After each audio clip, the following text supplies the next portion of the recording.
make use of your potential in a creative art, in a creative science.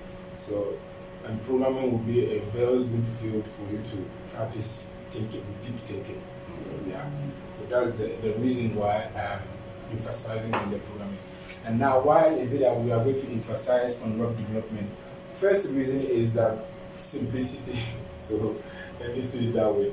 The first reason is simplicity and easy to use. So ease, right? Simplicity and ease. It's quite easy to jump into web development when you are learning programming. The other thing is it rewards. Okay, it's rewarding. What I mean is, with some few months of web development, you can already take a contract and build some websites and start making some small money out of it, right? So basically, these two main reasons are quite enough to say, oh, yeah, let's emphasize. And why is it that we decide to emphasize on web development? Is it that there are other things that are under programming? Yes, there are so many things that come under programming. Okay, like system development, networking development, so many, satellite, it goes on and on. But when we go on the web, it's quite easy. And besides, you might be able to even do much more, like things you could do in other things like game development and other things. You can still do it while you are doing web development as well.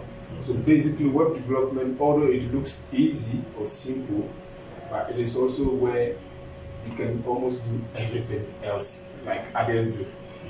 Exactly. So it is really a good place to start. And then maybe another third reason will be you will have your website. Okay, or I would say you can have concrete results. Concrete results. Yeah. So while you are into web development, it kind of gives you an immediate result of what you are doing. That if you start, you kind of, oh, so the code I'm writing, it produces this as a result. It's really fascinating, you know. It is immediate. Yeah. It's immediate, and that comes to accompanying this part, the rewarding part. So you kind of feel rewarded for what you do, so it motivates to continue the work. So that's why I want us to emphasize on web development. So maybe if you might like to write this down before I play. Yes. If you have any concerns, any question, anything you don't feel, you can just ask me to explain it better. You're a type machine. That's fast. Okay. So now let's ask ourselves, what is programming? Do you already have any idea? I would say it's following a set of rules and functions to create content. Wow, man, that's fantastic, no?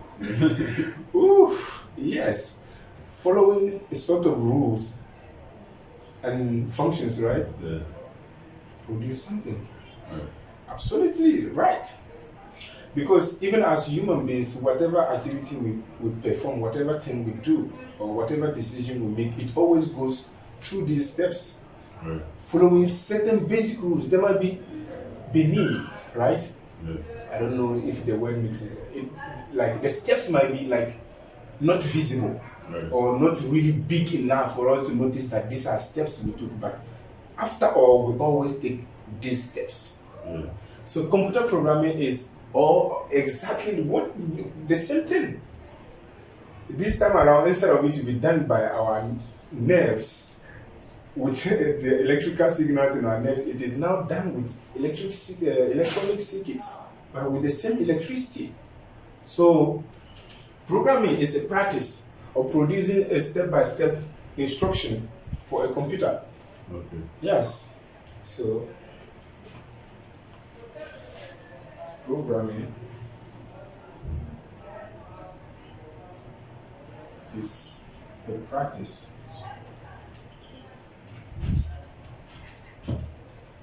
It's a practice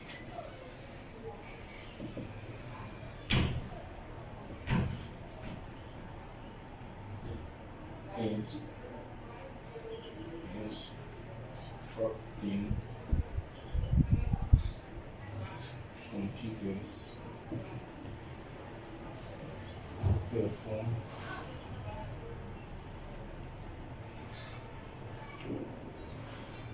specific tasks. So this can be formulated in many ways, just like you said. In order, it's a practice of instructing. So when it comes to instructing the computer, that's what we have to emphasize on. That's what we have to take too much time on, learning how do we instruct the computer. And that's when your definition comes in giving it a step-by-step program, a step-by-step algorithm, we will say. So this step-by-step procedure for the computer to execute a task is called an algorithm in the programming field. So we are actually jumping ahead. Okay. So this is the key here, instructing the computer to perform specific tasks, because it must be really, really specific. That's why it is important we have to go through every single step of the process to make sure that all the steps are respecting the rules we've set to ourselves. So once the steps once every step is respecting the rules, we are sure once we combine all the steps together, we'll come up with the tasks we want the computer to perform. So basically, programming is all about that. Okay. So now the question is, okay, if that is it, how do we actually instruct the computer? So the question is how? How do we instruct the computer now? Right? Yeah. How do we instruct the computer? Because a computer cannot hear us like we do. If we were to instruct our dog, come here, we would just say, cat, right? Come here. Or if you are like, maybe our dog is called Medo. Medo, please come here. We could say that. We could say the same thing for a human being. But if it is a dogs, some people will say, right? And then the dog will come. So you have to use a specific or a determined protocol of communication. You get it? We have to come up with a protocol of communication that both parties can understand and interpret. So we call it a language, right? The solution is a language.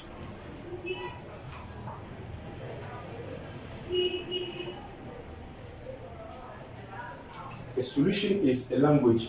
So in order to program, in order to give instructions to a computer for it to be able to execute tasks, perform tasks, we need to have a language of communication. So if I am to make it as an image, we are here, we the people, right? It's an alien. So we are here, the people, and we have a machine here that needs to be spoken to perform instructions, right? Yeah. In order to do that, we need a language in between us. So let me call it lang. So the language will connect us to machines. Basically, that's what this means here.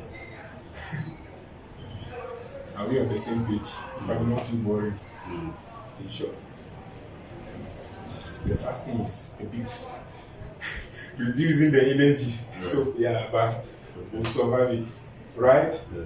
So what language should we use? Is it a human language? No. Exactly, because computers will not understand human language. Anyway, not up to, until now. Maybe in the future that will happen, but for now it's not possible. So we have specific languages that are developed that can be easy for human beings to write. So easy for humans to read and write, and possible for computers to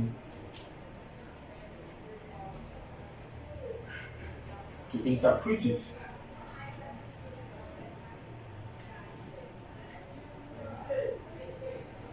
Yes, to interpret. So that language must satisfy these rules. Okay? We call them programming languages.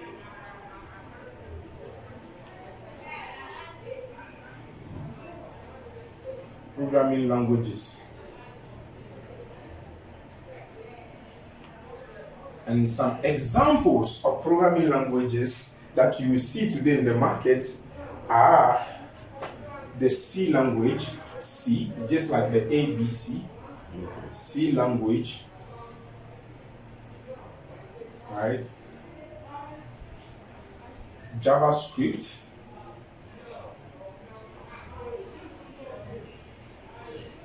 PHP, Java,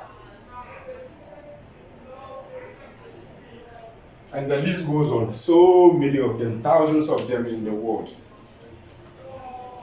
So, as a future computer programmer, it becomes crucial that you learn these languages, or at least one language. Because without a programming language, you won't be able to speak with a computer and give it instructions. Okay. So that's why it is important for us now to shift our focus to learning a programming language. Are you getting the whole idea here? Yeah. So let's go back from the top down.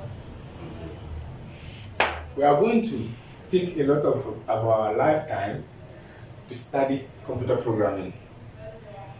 But in this course, we will emphasize on the field of web development. Now we are trying to understand why we want to emphasize on the web development, and I mentioned three main advantages: the simplicity of it, the rewarding and results we get. Okay? Then we put that in brackets. We go back to the question of programming. Why do we actually program computers? And how does that happen? And we said programming here is a practice. Of course, this is not an official definition. This is a personal definition. A definition based on my understanding. Maybe if I'm giving the course to somebody tomorrow, this definition might become different. And based on the level, it might change. So programming a computer is actually a practice of instructing it to perform specific tasks. Right? Like you and I came up with that definition. You gave the idea, and I wrote the former sentence. Right? So this is the programming. And we said, all right, since we are going to give instructions to computers, how does that actually happen? Because once you have the computer in front of you, it seems like you can't type anything apart from the text. And based on the text we type, nothing actually happens apart from getting files and folders. So how do we ask the computer draw here, or build a drawing software, or build a sound player, you get it, or how a video player? How do we do that? So in order to be able to instruct the computer to come up with such activities, we need to get a special language to help us communicate to the computer. Be like, okay, go into your memory, locate this information, push it to this side, and start playing it as a music. So we need to find that language that can be used. And those languages used to perform such tasks are called programming languages. And we are citing some examples here like C, PHP, Java, JavaScript, COBOL, Perl, Python. You know, the names go on and on and on, right? So we ended up with the conclusion here that we must learn a programming language because this is what we want to do. And in order to do that, we need the language. Right? So we have two information. One, we are going to emphasize on web development. Two, we need to learn programming language. So that is our quest from now on. And this is the introduction to your class. Welcome again to the class. Right. Good. So we have two missions: learn programming language and learn web development. Yes. Saying web development means by default, inside you must also learn a programming language. So now let's try to understand what web development is, or web programming, because the word development here is also like programming. Okay, a developer is also a programmer, so it's basically the same thing. So what is actually web programming, if you might say it so? Okay, what is web programming? That's the question we need to answer quickly. So we have programming, right? Okay, we already have it in big title. So we have web dev, then we have language to learn. So I'm taking note of our mission. Okay. Now we want to find out what web development is. So are you done with this part? Yeah. Are you sure? Yeah. Okay. Okay, I'm taking a video already. Usually I take a picture of the screen before I move on, so that we don't lose the information. Okay, so let's go ahead and clean this part.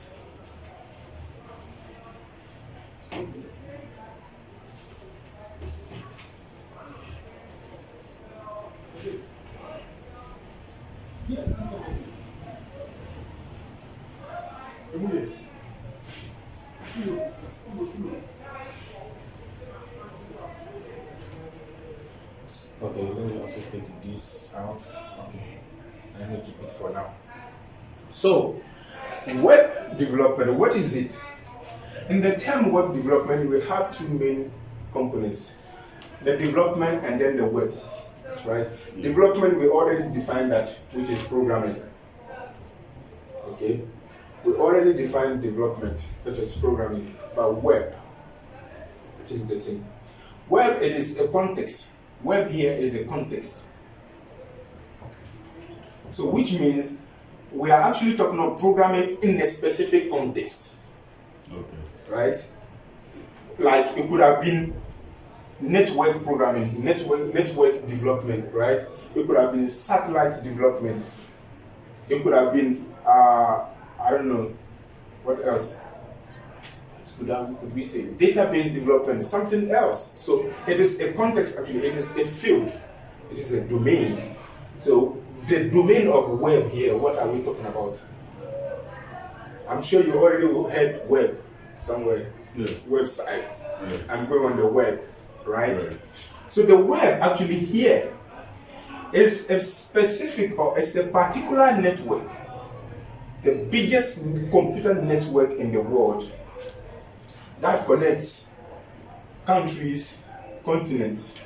So let us assume these are Americas, right? Yeah. This is Africa. This is Europe. I mean, Europe is somewhere here. So this is Russia, this is Middle East and East, and so on and so forth.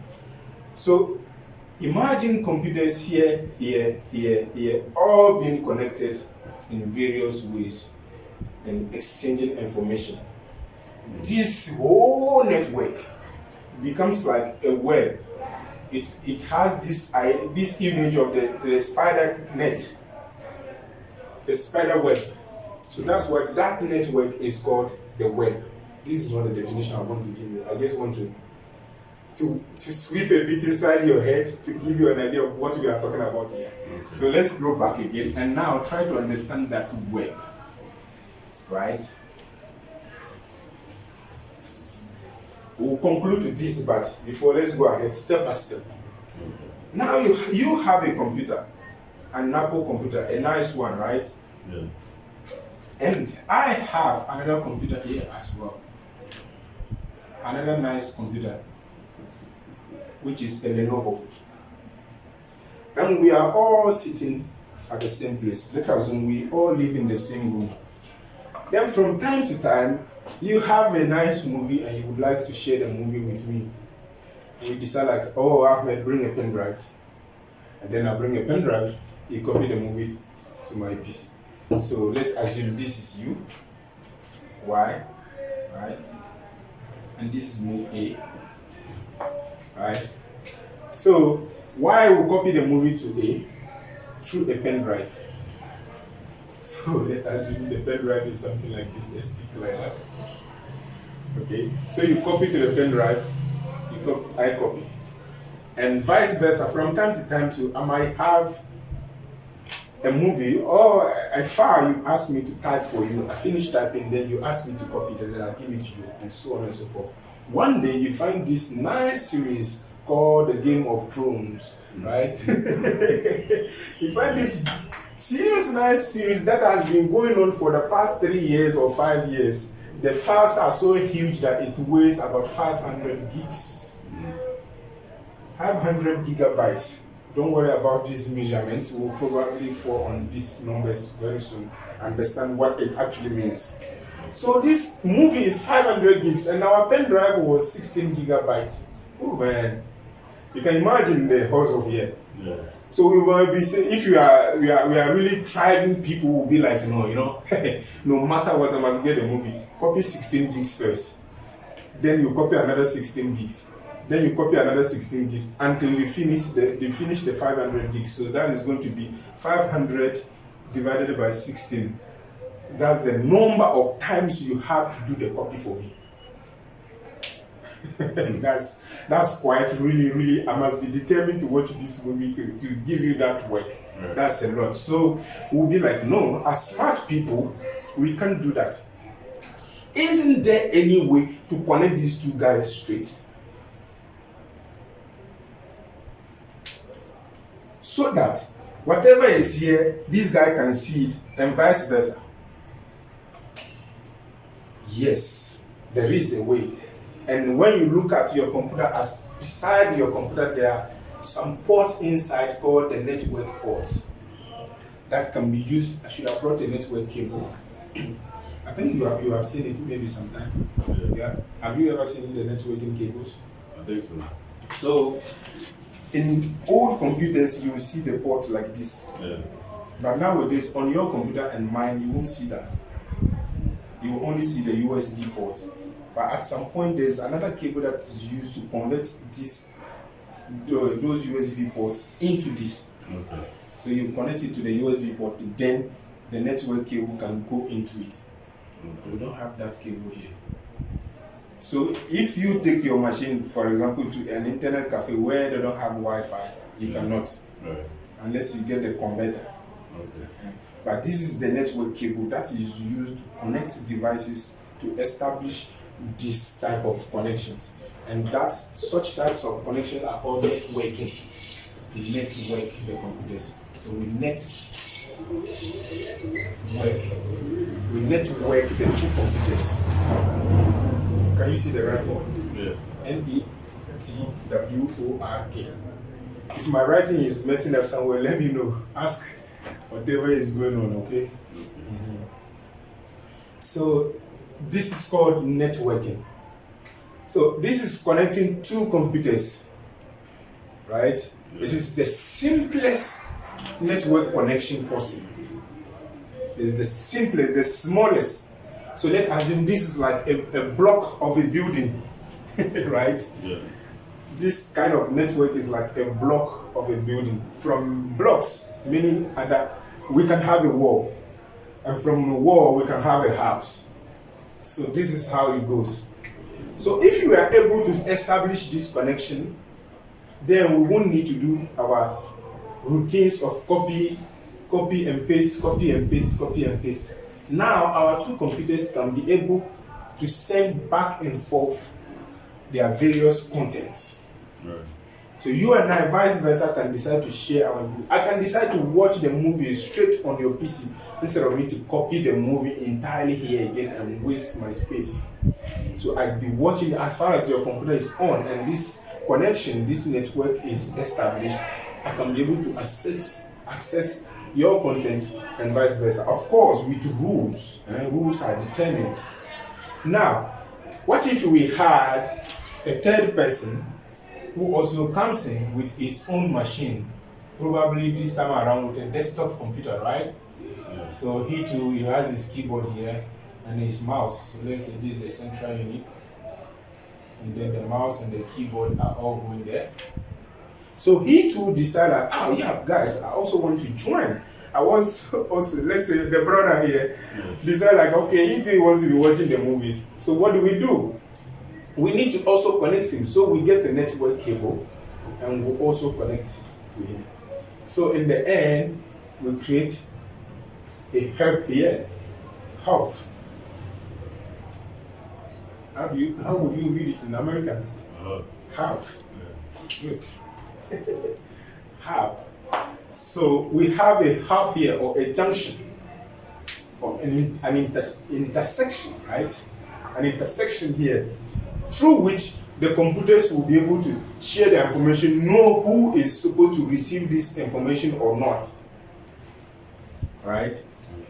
So, this is network. We just created what is called a network. Oh, here I was mentioning networking and I wrote network, right? That's why you were looking at it some way. You should have told me. You see, it's now I realize that, okay, I was actually mentioning networking here and then I wrote network. Now I'm mentioning network, I found out I already wrote it. Yeah, so yes, we just created now a basic computer network. And in fact, the whole computing network to do as we know it, like the web, the internet, was created because of these problems we just mentioned. Problem of exchange of information. This might seem like simple and probably useless if we are in the same room.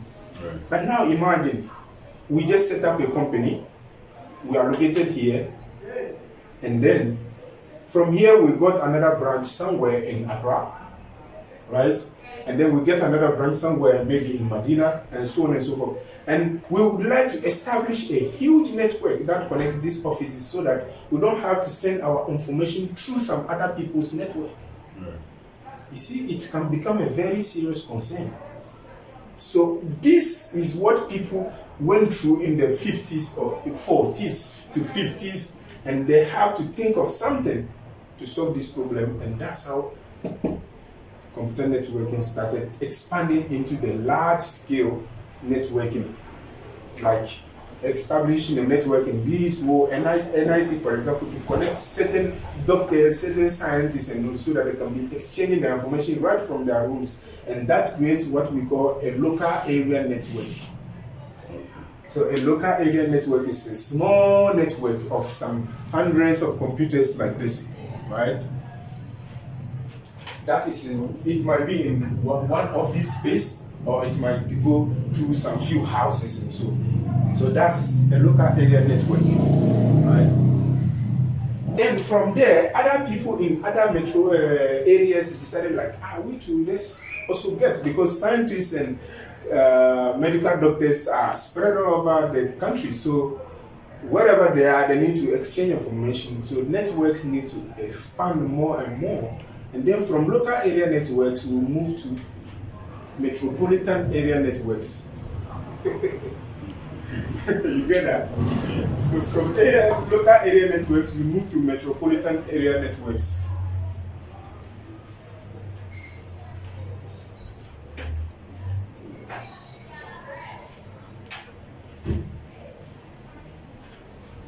So from metropolitan area networks, we needed to cover cities, from one city to the next city, right?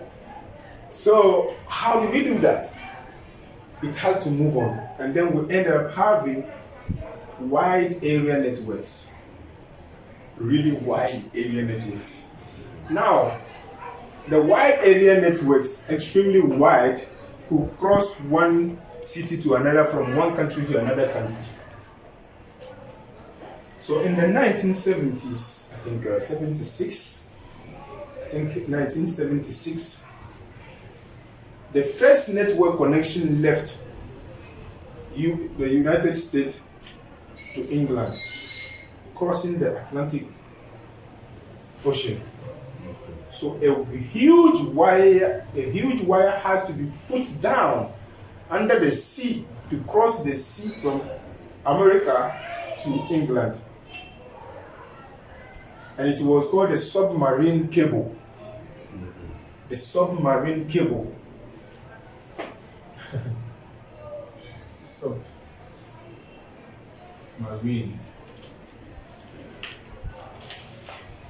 cable.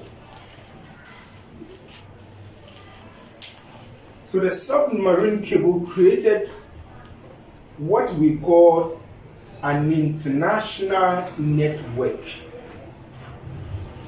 right? It established an international network.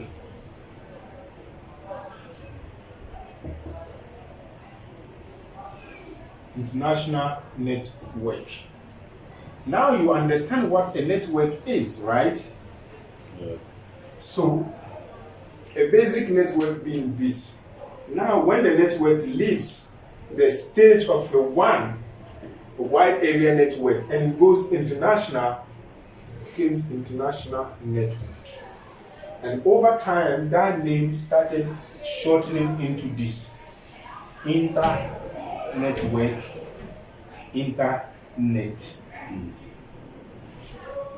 Okay. And that's how the internet was born.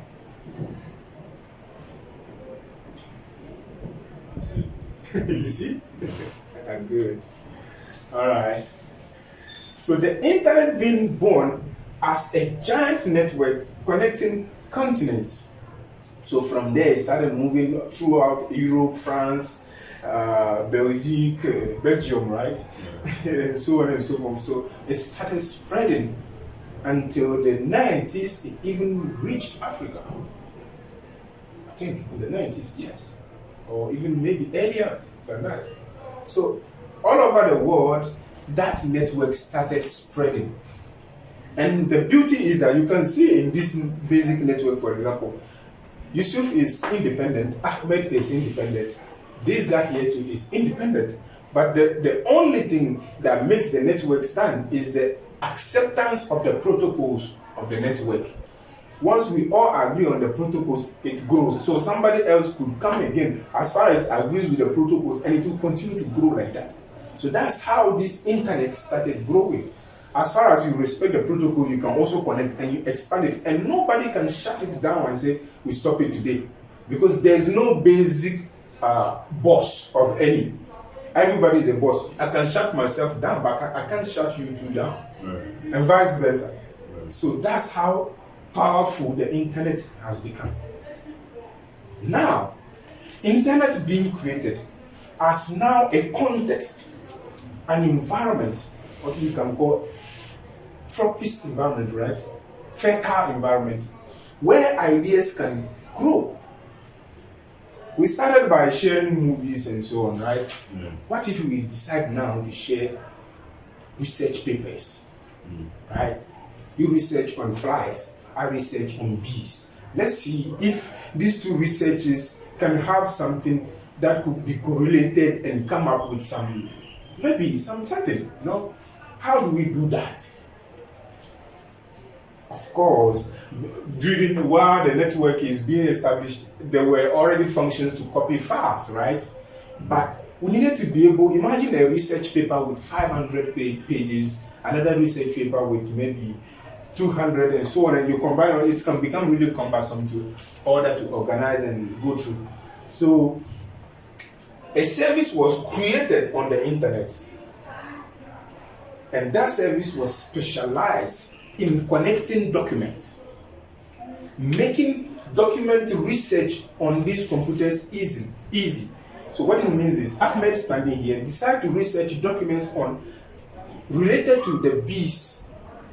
Since I'm making the research on the bees, I want to find out if on your computer or this guy's computer there's any information related to the bees or any similar research that could help in my research. So we need to develop a service that will help us make this research or this manipulation of document or transfer or exchange of research information easy.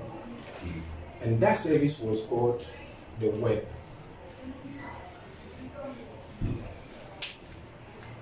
Or basically World Wide Web, because computers on which it was supposed to go and research were established throughout the continents. So it became the World Wide Web. Web because documents, when you imagine documents, one document in New Jersey here, another document in New York, another document in Baltimore, another document in Virginia, another one in France, Paris, another one in Belgium, so on. And when you connect these documents, it ends up creating a web of information. That's where the word web came from.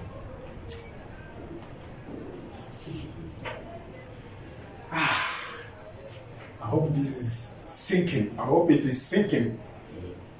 Good. This is a general information you have in your mind, which helps you to decipher any other information that will come later. This is theory, general theory that every developer is called to know. You get it? So while you are speaking, or while you go into your own research, you know where you are. You find your way. It's a guideline. So it is important that you keep it in mind as much as you can. Not all. This is a lot so far. Right. It's overwhelming, but since it is theory, I believe from time to time we'll come back to it and discuss. Right. Anytime you feel like, oh, man, so you told me about this web thing. Basically, it's escaping me. I'm not getting the concept again. So then we go through it again. So that is it. So the web is actually a protocol of exchanging information on the internet, on the international network. You get it? It's like we decided to say, okay, you are on MTN, I'm on MTN. We have some other guys on MTN, and we are all connected on to the same network. What other service can we develop into it so that we can enjoy? For example, the Ayoba app. I don't know if you've heard of that. MTN has this app they call Ayoba or something like that. So basically, it is an application that is developed on the network that makes communication cheaper. You see, so the network itself was there as a support, as how do we call it?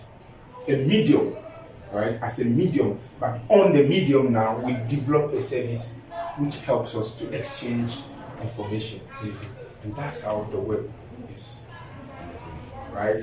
So now we understand what the web is. We can add it to our list. We understand what the web is. Now the question is, why is it that it was so important to have something like the web?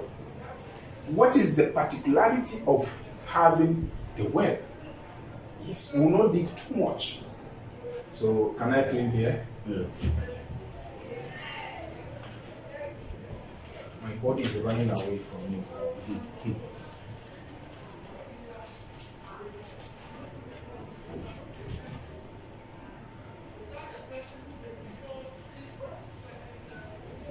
So we will not go too much into the structure of the web, but there are certain rules that make it unique.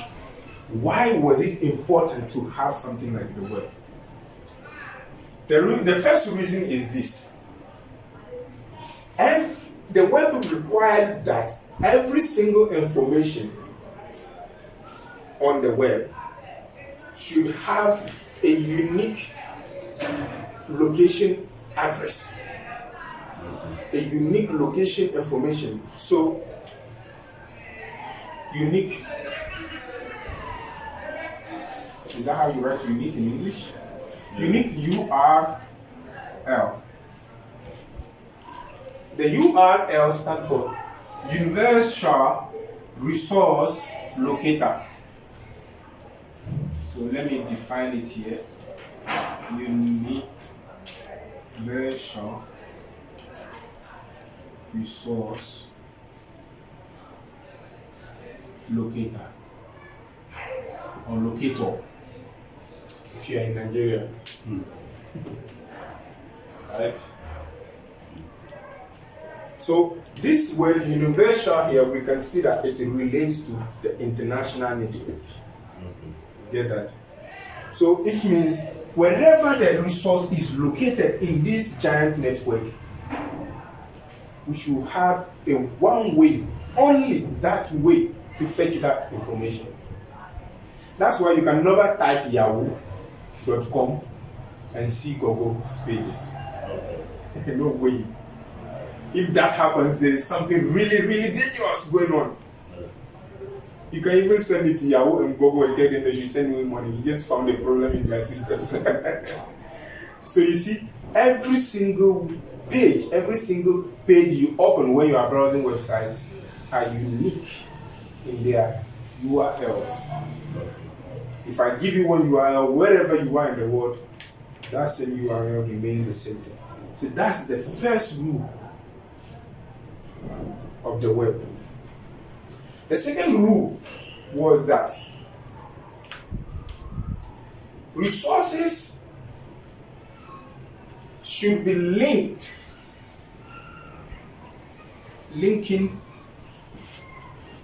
resources.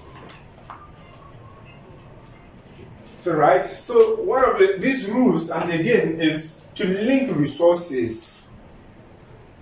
So if I'm on a resource, for example, which location is, let's say, called A, B, C, right? Well, let's say there's this resource called ABC, and then I have another resource called X. Let me not write French X. Let me write English X. X, Y, Z, right? Yeah. We should be able to link these resources vice versa. So what it means is, if we assume this is a research on the flies, okay, and then I speak of flies, so and so and so forth, and I want to speak of the bees research here. Yeah. So this is bees. I should be able to find a portion of text here, whereby when you click on this portion of text, it should open the research on the bees. And vice versa too. If I have a small portion of text here referencing the flies research, I should be able to click on that text and be able to see the flies research. And this kind of text on which we can click, these portions of text on which we can click, which you know today in the web, and you go on the website and you say click on the link, you see, click on the link, okay? These portions of text are called hypertext. Hypertext. So hypertexts are used to do hyperlinking. So these two requirements of the web made it really sophisticated and very important. Right? Very sophisticated and very important, because before that, the internet was just used like that, and it was almost usually to normal people. Ordinary people like us, it was like almost useless. You know, you connect a computer and finally, what do? In fact, before you even access somebody else's computer, you must have an agreement. You must allow the person to access your computer and so on. So it was really useless if you had nobody who shared his machine with you. So that was a problem. Now the web coming and creating this principle was so beautiful. So resources can be located easily. And they are unique on that. We are not talking about the unicity of their content, but we are actually talking about the unicity of their location, where we can find them. So any information sent on the web is unique in its location. The location is unique. So hypertext is used to allow us to browse, to navigate through documents. So we can move from one document to another document, like navigating on the sea. That's where the navigation word came from. And I think one of these first browsers who came, then they were not called browsers, they were called navigators. Navigators. Like Netscape. I don't know if you Netscape or what was the name? Netscape, right? Netscape Navigator, yes. Firefox Navigator. Then they were Navigator. Then as time goes, it became browser. Right. Okay. So your browser you know today is specialized in opening documents on the web. It's like VLC, right? You use VLC. Which software do you use to play music? You are on Apple, so what's the software you use for? It's iTunes. iTunes, exactly. So the browser is like iTunes for music. The browser is like the way iTunes is for music. So the browser is the same thing for documents on the web. Okay. It's a reader of documents of the web. Okay. You see that? Good. Because already, so when you look at this aspect, you can be like, okay, where do I actually start from? Right? If I want to open this document, how do I start? Yes, we might have the URL, the resource locator. Where do I actually use that URL so that the documents can be fetched? Where on the computer do I go to type this resource locator in order to find that resource? That's the question that was born, and that's how navigators were born. Navigators were born to answer that question. Okay, we will create a special software to help you. Instead of you to go into the command line and start typing the URLs, don't worry. We will give you a special software called Navigator. All you have to do is to type the URL. And once you type that URL, we will go on the web. Of course, we'll go through the web on the internet to find that particular resource and bring it to you. And that brings the next question, which is display. Right? How is the document being displayed? So let me get rid of this area here. I don't know if you are still following, right? Yeah. So display of the resources. So first question is to navigate, right? Right. Navigate. Then second one is to display. Okay. So the browsers do this job. The browsers do this job. They know how to navigate, so they help you to go and find the resources. And secondly, once they find the resources, they have a way of displaying it so that it looks good for you. They format it. So inside display, we have formatting. See what here? Okay. So inside the display game, we have formatting. Then we also have the hyperlinking.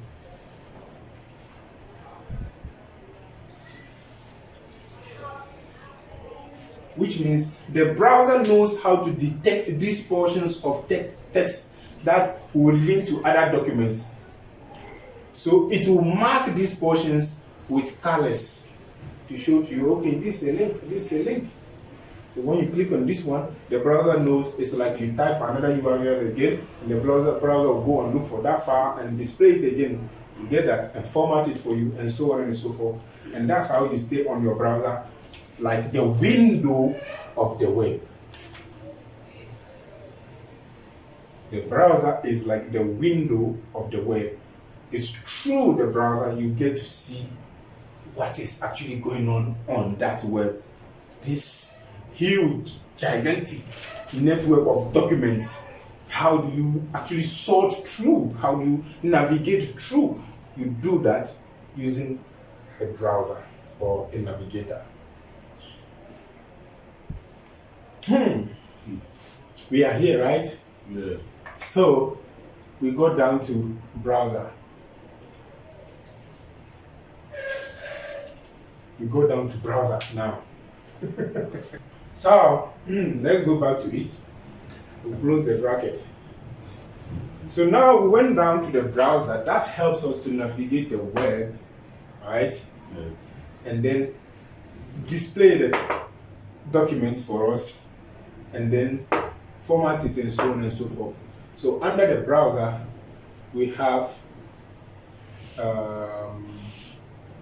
should I say, okay, we have navigation, display, formatting, hypertexting, and other things. It goes more complex than that. You know, it is really what the work the browser does is one of the most complicated jobs a software can do. Okay. Trust me.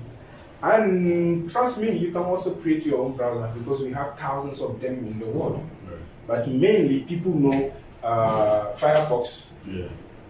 Firefox. Chrome, yes. Opera, and then which one is used on iPhone, Apple's? Safari. Safari, exactly. Safari. So most people know these mainstream browsers, but we have so many. An example, you have something like what other browser? We have Brave.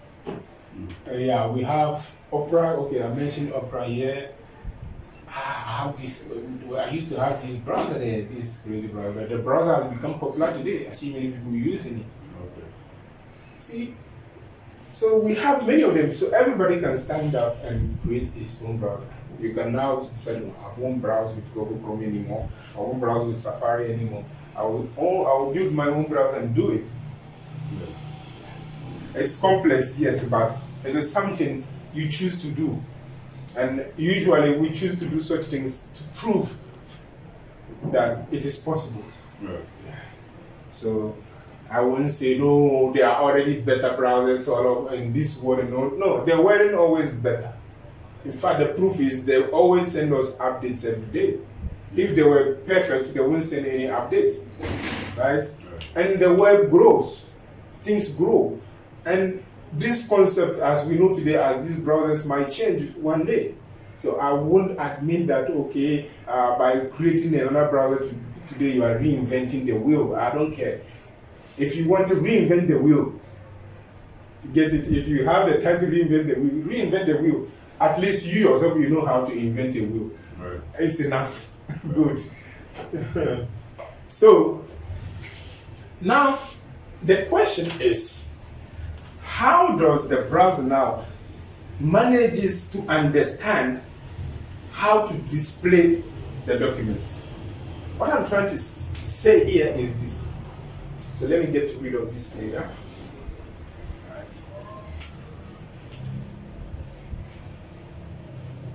What I'm trying to say is this. Imagine you created your document, your research paper, right? You structured your information like this. Let's assume you structured your information like this in your paper, and I instead structured my own like Chinese writer. Yeah. Right? How does the browser manages to understand that, okay, this document ABC is displayed this way, and this document XYZ is displayed this way? There must be, and not only one browser. If you open this same document on Firefox, Chrome, Opera, Safari, you probably, in like 99.99% cases, have the same way of displaying these same documents. Okay. Safari will not fail you on this, it will display it the same way. Opera too will not fail you, it will display the same way, and so on and so forth. So how do all of them manage to understand and automatically find out that this document's display is this or that? It's because here too there's a rule, there's a protocol defined of understanding. You see, everything about computing is about understanding, negotiations, and rules. So there's a protocol here defined that helps the document creators to create the document in a specific format. So that rule says, okay, as a researcher, whatever you create as a document or whatever information you want to structure, you should follow these basic rules to structure it. That's how the browsers are able to predict how to display your document, because you follow a certain rule. They already know how the rule works, and that rule is HTML.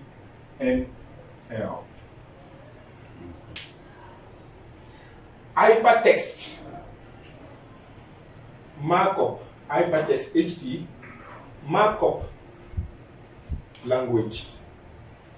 Remember, hypertext being this principle of linking documents. Markup is like mounting. You know, the markup. Okay, I don't know if you've heard of the word markup before. Okay, even myself, until recently, I actually understood what markup really stands for.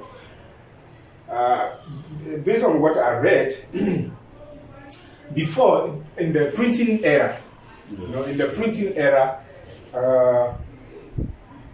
portions of the papers were marked. So just like with the markers like this. Yeah. So they were used to mark. So something like that. They mark some portions, I don't know, for errors, mistakes, and things like that, that are now reviewed and so on and so forth. So when you are a journalist and you write an article, it will be marked up first, right, before it goes through the printing process. Right. So that was it. Now imagine you have this text here and this one here, and then they mark this up, and then mark this one up.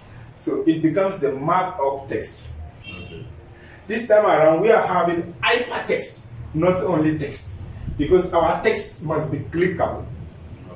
You get that? So it becomes hypertext markup. And indeed, when you visit the website, you will see that any hypertext becomes blue. Just like the way the printers were marking with blue marker, orange marker, black marker, and so on and so forth. So this time around too, we mark up our hypertext. And you can see when you visit the web pages, the links have colors. So the same thing here. So it's the concept of printing, of marking up, that is used here. So the language is named after that principle. Hypertext markup, the language. And now we go back to this place where we are learning the language.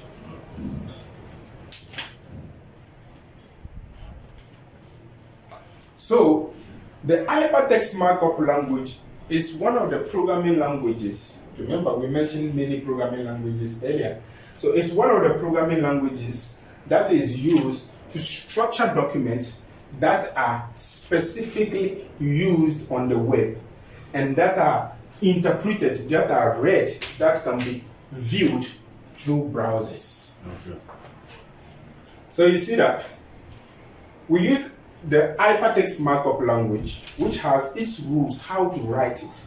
So it tells us how we should structure our research papers, our documents, in order for browsers to be able to read them and know how to structure them, display them, and do the hypertext marking now, or the hypertext markups. How to format it is already defined by this hypertext markup language. An example of hypertext markup language is this. Usually, when you are writing text on Microsoft Word, you use Microsoft Word, right? If you want to make the text bold, what do? You align the text and you click on the B button, right? Yeah. And then the text becomes bold. So in the hypertext markup language, to tell the browser that, okay, when you see this text, portion of text, make it bold, style it as bold. Format. So we need to use the hypertext markup language to inform the browser that whenever it meets a particular portion of our research, it should make it either bold, green, or underline it, or put it at the left side, or put it at the right side, and so on and so forth. We must have ways through the hypertext markup to signal the browser about that. So an example of making a text bold with the hypertext markup is to write like this.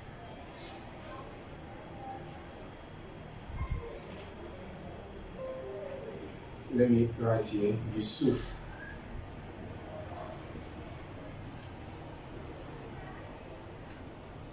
So this is how you do it in hypertext markup. When you write that, so you see we write this less than sign, we write B inside, we write greater than sign, and then this is done. Then we write the text we want to see in bold. And then we repeat the same thing here, but this time around we add /. So whenever we send a document that contains something like this to the browser, you the viewer on the website, you will not see these markups. These markups, the browser will kind of sweep it away, strip it out, and then now automatically mark Yusuf as bold. Fantastic, right? So that's how browsers are able to understand how this document is displayed in this angle and the other one in this angle. Because by then the researchers would have used HTML to mark up their document, which will help now the browser to be able to interpret it exactly as they marked it up. So under the browser, we end up with HTML.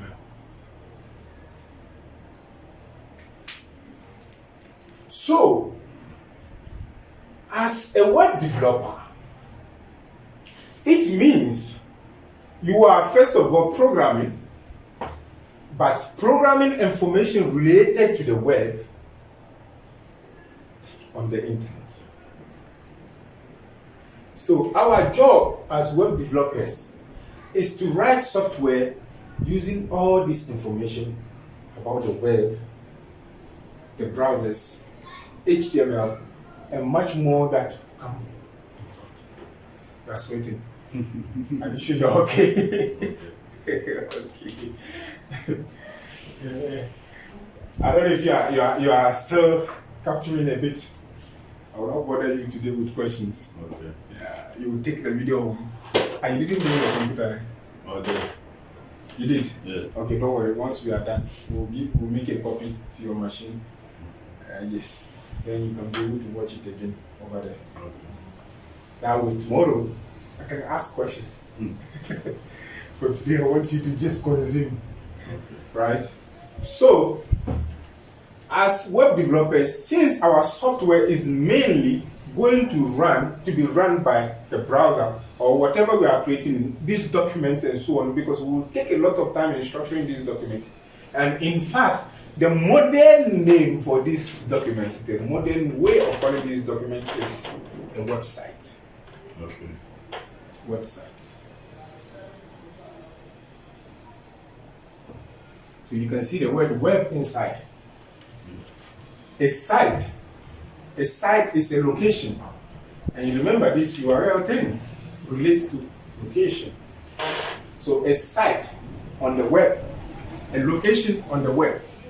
And if we use the analogy of a construction site, a construction site, so it's a place where construction is undergoing, right? Yeah. And so that's what we call a construction site. So websites are like a construction site. It has so many things going on.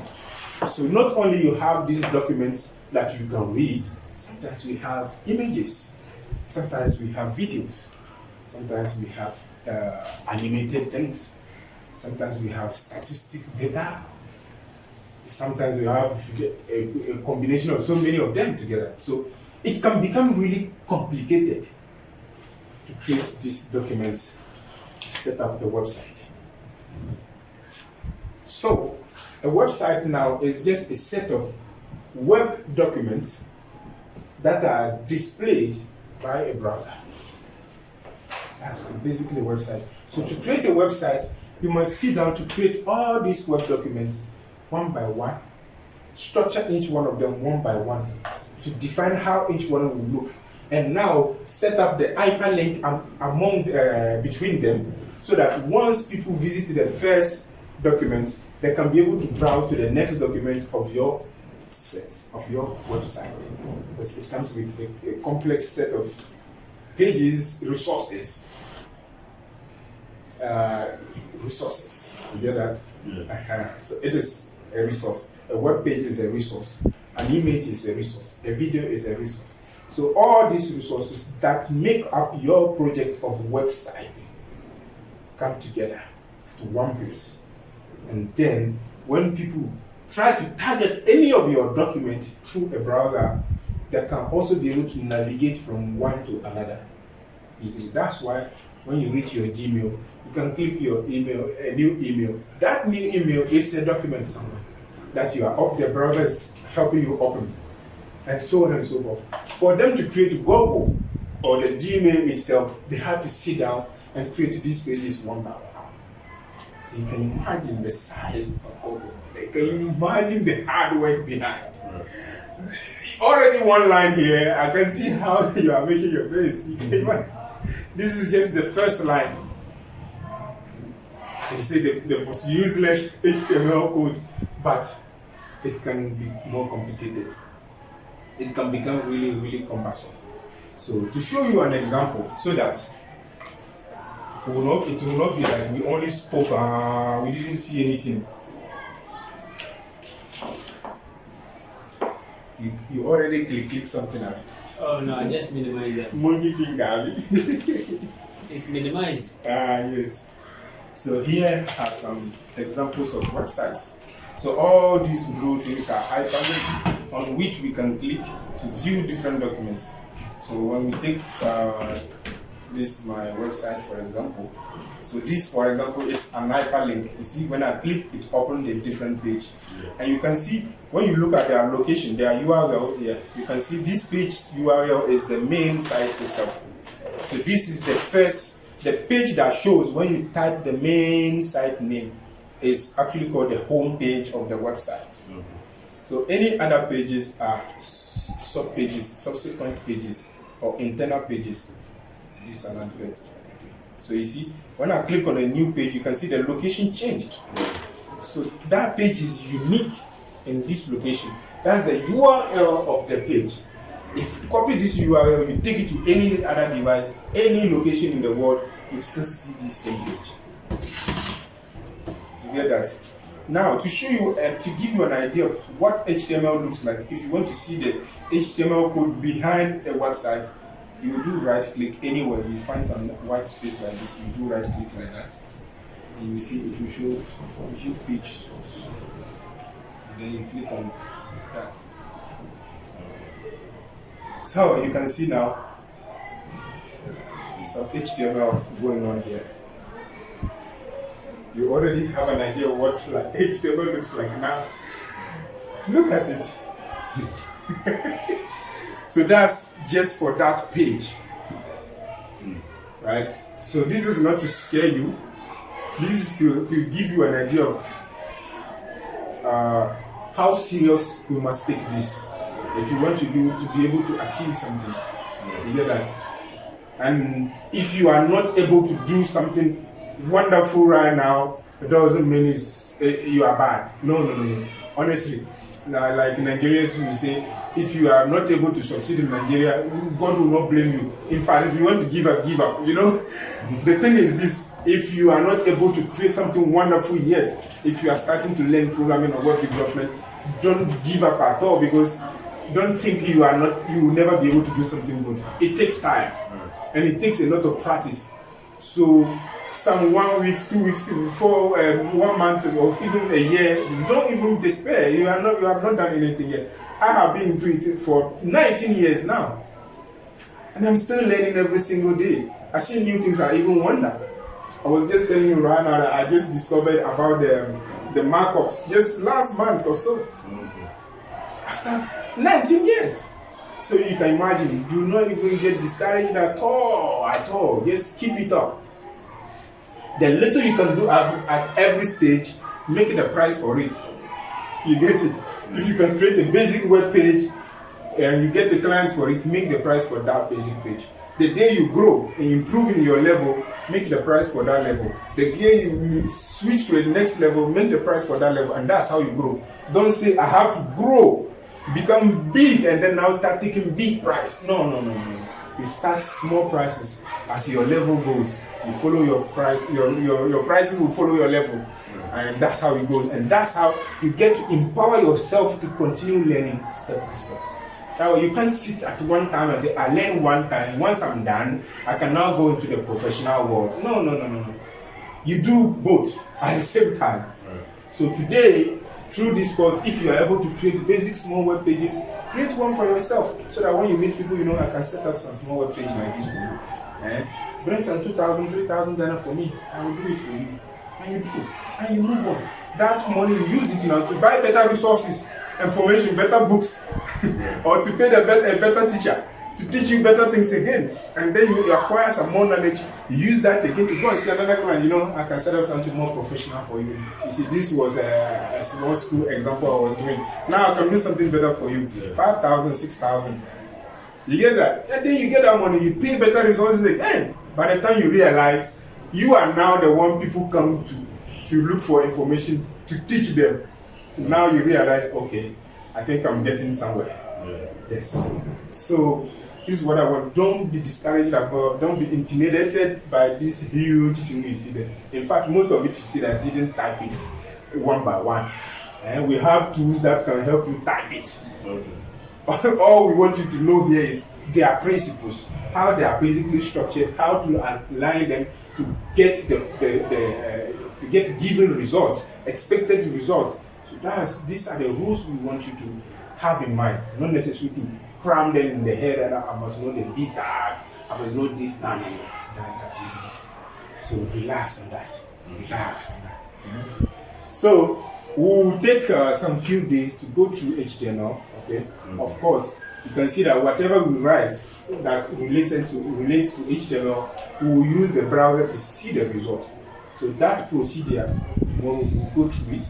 How do we create our first website itself? Okay, the website. Then how do we set up our first document? What do we write inside? How do we now open it? Do we use the browser now to preview what it actually gives as a result?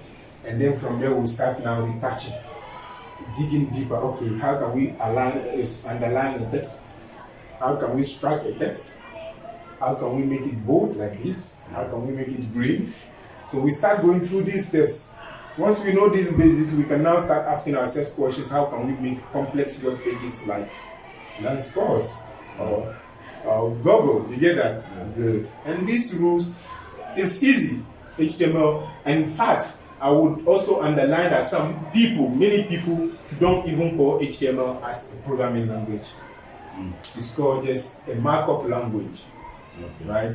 So as we continue reading HTML and using HTML, we'll realize that at some point HTML has limitations.